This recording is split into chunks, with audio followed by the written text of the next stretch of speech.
Hi there, how are you? Very well, how are you? Yeah, not too bad, not too bad, thanks. Listen, my reason for joining your seminar today was when you actually did pop up on Facebook your case study with Oscar. Yes. I was really quite interested on even what conventional meds he was on at the moment. Just to give you a bit of background, I have a 6.5-year-old border collie who was one of the healthiest dogs you could ever come across until last November when she started having diarrhea, chronic diarrhea, 6 times a day. Obviously went down the hypoallergenic food route through my conventional vet, has had every test known to dog, Giardia. She's had scans, ultrasounds, endoscopies. Outcome was that it was chronic IBD.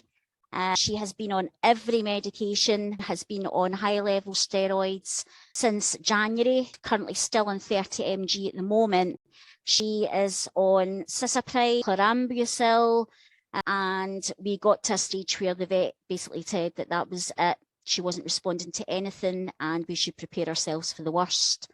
At that point, I went to a holistic vet who immediately said, let's change diet, let's get onto a lightly cooked diet, turkey, sweet potato, and some form of broccoli or cabbage or whatever. And within 48 hours, the chronic diarrhea had stopped, which was incredible. So I just really wondered at this point, 2 months on, she's still at a critical body weight. She should be 21 kg and she's 12 kg. She has put some weight on, but she does so sporadically in terms of potentially 1 week she might put on 100 grams and then 1 week a kilogram. And then another week she might take some weight off. So obviously I'm interested on a sustained weight gain, Vince, more so than anything else. And at this point in time, I'm just wondering, although she's on prebiotics, probiotics, she is on marshmallow root to help with the gut lining. She's also on Boswellia. She is also on this conventional medication still. In your opinion, do you think that we should maybe try and start weaning her off the conventional meds? Do you think that might be having an effect on her weight gain? I just wondered what your thoughts were on that. What does she eat over the course of a week? She is eating all of her meals are turkey mince, lightly cooked, mashed sweet potato, and then a very small element of broccoli for fibre. That is all she is on. In terms of weight-wise, she's on 800 grams daily of turkey mince. She is on 350 of sweet potato and then 100 of broccoli, and that's split between 2 meals a day. She gets absolutely nothing else in her diet. She's not a scavenger, so I know she's not actually getting anything else. And much like your other woman earlier, my husband knows within pain of death not to feed her anything else. So I'm absolutely convinced that that's all she gets. But just to add into the mix, my holistic vet, who has been fabulous throughout, had thought that potentially, because she's been on that since April, that our body might just be used to the turkey as protein. So we did actually switch her onto pork, but we then had a bit of a blip and the diarrhea reoccurred. So I changed her back. And again, at the moment, that has helped. She is having solid stools at the moment. But as I say, really what I need to do is try and build her weight up, because what my fear is, if I change anything in her diet, although it's very much controlled, I can't have her losing any more weight, Vince, because we're now at that critical level.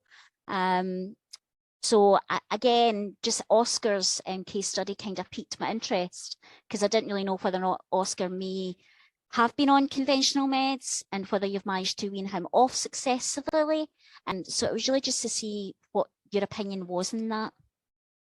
Well, there's two elements. First of all, Oscar isn't on any conventional medication at all, because the lady wanted to find an alternative route if possible before giving the drugs. They were prescribed, but that's when the lady got in contact with us. So we said, well, okay, let's go down this route and see how far we go. And you've always got the drugs as a fallback if necessary, but touch wood, so far that's not proving to be the case. Two major elements. Obviously, I can't recommend what you should or shouldn't do with regards to the to your doggy, medication. because I haven't seen your doggy, and of course I haven't reviewed the medical records, which is really important. But in principle, there's two kind of elements. First of all, steroids, as I'm sure you know, are catabolic. They break body tissue down. One of the side effects of steroids is that it can cause muscle wastage and loss of other tissues as well. So they're anti-inflammatory, so they're given to stop an inflammatory reaction that you want to control, but of course it has all these other side effects as well. You don't just get the effect that you want with drugs like that. So long-term steroid use can cause all the same signs that, for example, Cushing's disease. Cushing's disease is a natural form of elevated steroids in the bloodstream because of a tumor in the adrenal gland or the pituitary gland. Now, when you say a Cushing's dog, they've got a floppy abdomen because there's loss of muscle tone. They're losing weight, so they're getting thinner and thinner because they're just breaking down body tissue to use for sources of energy. They get secondary infections in any part of the body because the immune system is suppressed, etc., etc. So almost in one sense, you're trying to build her up while at the same time giving a drug which breaks the body down. Totally get that. Yeah, it's a bit like you're trying to drive your car fast forward. You know, you've got the gear in, you've got foot on the accelerator, but the other hand's pulling up the handbrake, and you're getting that kind of effect. So getting the steroids down is a top priority. It has to be done in a certain way. It has to be done sensibly and in a controlled fashion. We see lots of dogs on medication all the time. I mean, the great majority are already on drugs of some kind when they come to us because of the health problems that they've got. What we always do is we look for an improvement clinically in whatever's going on for them. In this case, the formation of stools, which is a good litmus test as to whether you're feeding the right protein, which it sounds as though you are in this case. So if you get an improvement, then that's the point at which we say, look, speak to your vet and just see if you can drop the medication by 10, 20%, you know. So I don't stay on 10 milligrams of steroids a day. So look, speak to your vet and see if you can give, say, 7.5 milligrams daily. You know, split the evening one if you're giving morning and evening. If you're giving 10 milligrams at the beginning of that, then just see if you can split one of those 5 milligram tablets and go to 7.5. And if after a week you're still in a fairly stable position, say go to 5. So you're stepping it down in kind of 25% increments. But so you're not risking it all at once. You're not risking an aggravation and things getting out of control, which is the last thing you want to do. You know, if she starts spinning out of control, she's got nothing to fall back on in terms of body reserves. So sensible reductions at staged intervals, usually 7 to 10 days, is a fair way to go. And of course, you get your vet on board as well. So look, we've introduced dietary management, which is clearly better than what she was on because you're getting formed stools. And now we want to start incrementing it. So if you can get the doggy off that without sloppy stools going through, that in itself will help with building up body condition for a start because you're losing all those side effects. Second thing I would say is she's not on, obviously, a full, complete, balanced diet. You're at stage 1, really. The first step in helping any dog with digestive disturbances is to determine which animal protein suits them best. Now, that's the foundation, but it's not the house. You know, so it's the same with carnivores. You get that animal protein in place, then you have to start adding in other forms of nourishment. And again, you do this stepwise because you want that dog's body to tell you, is this good? And we say the same with our supplements are the best you can get. But each one has to be tested to make sure it suits that particular dog because they're all different, the same as we are. So 2 things, you need to get all the vitamins, minerals, trace elements and other things in, all the nutrients in, but also you need to get that calorie intake up significantly.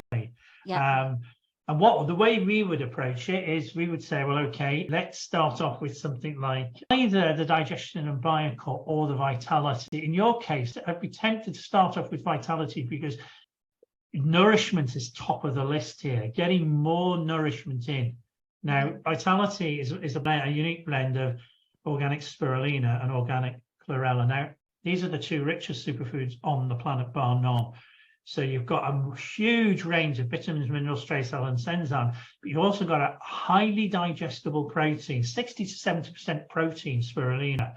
It's easy to digest. So the body uses very little energy to break down and absorb those. second only to egg in biological value. 90% plus of egg is absorbed, whereas you're looking at kind of 70 or 80% of the spirulina is absorbed. So it's a great way of starting to get a lot of extra nourishment in a small amount. You know, it's very nutrient dense. You have to do it slowly. You know, everything is slowly, baby steps with the dog like this. So you kind of introduce something like a quarter of a teaspoonful, you know, to begin with, and then half a teaspoonful after 5 days or a week, and then 3/4. So you're aiming really, a normal collie would be having 2 teaspoonfuls a day, but you're doing that in slow steps because, first of all, because you want to make sure it doesn't create an inflammatory reaction. Yeah. Secondly, that's incredibly rich. So if you suddenly start piling vitality into a normal dog's diet, you can get sloppy stools. So you go slowly, and the bowels then have time to adapt. Digestion is a dynamic process. It's not fixed. So it responds to what's going into the body. Same as any other body adapts to the work it does. The digestive system is the same.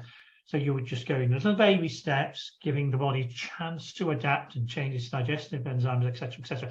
So that would be providing a considerable amount of extra nourishment for body condition, and also, of course, the extra protein. There's another source of protein in addition to the turkey for muscles and energy. Next step then, I would probably look at introducing, normally we would say the pre and probiotics, but again, because in your case, body condition is paramount. You know, you've got to get weight on. She's got to get some reserves so that if she has any blips along the way, she's got something to fall back on. Exactly. I would look at introducing something like the algal oil that I mentioned earlier, because the algal oil is nutrient dense, as well as providing essential fatty acids, the omega-3, which is anti-inflammatory. It supports the body's natural anti-inflammatory processes. So that will help with what's going on in the gut. But it's also calorie rich. Now, you're only giving a small amount to begin with. It'll be a capsule squeezed onto the food, but it's a little bit of extra calorie. If that's okay after a week, I would be looking, for example, in introducing an egg, you know, daily, you know, lightly poached or rare. So you've got the essential fatty acids in the yolk and fat soluble vitamins and proteins. So, and it's very easy to digest. Okay. And then what I would be looking at doing is then the pre and probiotics and organic coconut oil. Oils are the most nutrient dense food group there is. Now, if you wanted more information on that, then you could drop us a line, and we would have to look at the medical records. Is the process, you know. Now, if you go down that route, and if at each stage digestion stays good, the stools are being formed is paramount, then and the rest are being assimilated, the body conditions should start to go up. And if steroids are coming down, you're getting less breakdown of body tissues at the same time. That's the way I would approach it. There is a ray of hope here because the turkey is resulting in formed stools. Absolutely. You know, they said that our actual wall of our bowel was actually fine. It wasn't fragile at all, but that there had been a lot of swelling, and they did explain to me what the gut was like in terms of it's almost like a mountain region and with valleys, etc. And that's why things aren't absorbed when the inflammation, everything kind of clogs up, so to speak. So really, the biopsies that they took never really showed anything conclusive. There was nothing really of concern. Vince, she seems to be a bit of an enigma, Luna, to be perfectly honest. Who would have thought? So, can I just ask you, June, whether the biopsies were taken using an endoscope or were they full thickness biopsies via a laparotomy? It was an endoscope, Vince. Right, okay. And I'm not saying any of these diseases might be present because you've had the response to the turkey, but when you take biopsies via an endoscope, you're getting a little nibble of the mucosa. It's almost like a little crocodile clip. They just take little nibbles, so you're only getting the superficial part of the intestinal lining. So it's quite thick, the intestinal lining, but you're just getting a few millimeters. Now, the diagnostic information that provides is far less than obviously getting a cake slice of the intestinal wall. And there are conditions which don't show up with nibble biopsies, if you like, pinch biopsies. And those are things like protein losing enteropathy is one where you've got holes in the lining. There's another one called lymphangiectasia where you've got problems with the lymphatic drainage, so you're getting swelling in the gut and you can't absorb nutrients properly. You can get tumours like lymphosarcoma, which can infiltrate. And then you've got various autoimmune diseases where the immune system turns on itself and creates inflammation in the submucosa as well as the line. Those might only show up with wedge biopsies, you know. If you hadn't got any response to the dietary change, I would be saying this is highly suspect that you've got one of those problems, which is aggressive. I mean, obviously, you know, I did what we shouldn't do, and I did do quite a lot of research via Google. So certainly what you've mentioned there was something that I had looked at myself. I think you're absolutely right. The fact that she responded to the change in diet virtually within 48 hours, Vince, was really just the only hope for me. And the fact that she seems to have the ability to absorb protein. It's just trying to get that absorption and the weight back on her as quickly as we can. So you're right.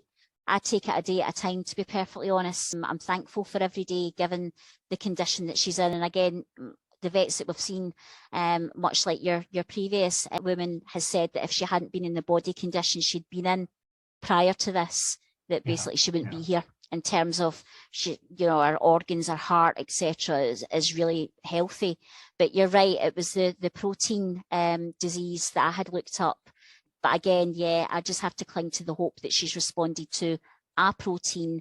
And certainly with your advice today, it's really just a matter of trying to get the body condition back by reducing the steroids. As I say, she's been in 30 mg since January. So I'm really interested in getting her off of them, or at least drastically reducing them. Plus what you have suggested in terms of vitamins and minerals and calorific rich additives. I think that that's certainly what I want to discuss with my vet going forward. So yeah, every day's a school day, isn't it? Yeah, it's a perfect summary, really. The key areas really are keeping the core meat the same. Don't change the turkey at this stage. No reason to do that. Getting the steroids down in a controlled manner. Starting to supplement with nutrient-dense, easy to digest, high biological value foods, which not only provide additional calories and nourishment, but also have anti-inflammatory effects. So, for example, Vitality is exceptionally rich in nutrients which limit oxidative stress, you know, so very rich in essential fatty acids, particularly the omega-3s from algal oil, very good anti-inflammatory properties. Later on, I would also look at adding in immunity, which helps to balance and strengthen the immune system. So when you've got an overreactive immune system, it tends to bring it back into balance. If you've got an underreactive immune system, so it's weakened and they're prone to infections, it brings it back into the normal range. So it's an immune modulator because of the echinacea purpurea present. But that would be further down. Initially, bumping up body condition and getting the steroids down is key. The area of focus. Do let me know how you get on. I will do, and I really appreciate your input this morning. It's been 6 months of stress in terms of dog ownership, I have to admit, but you know, as I say, you learn something new every day, don't you? And it is just taking it a day at a time, Vince, to be perfectly honest.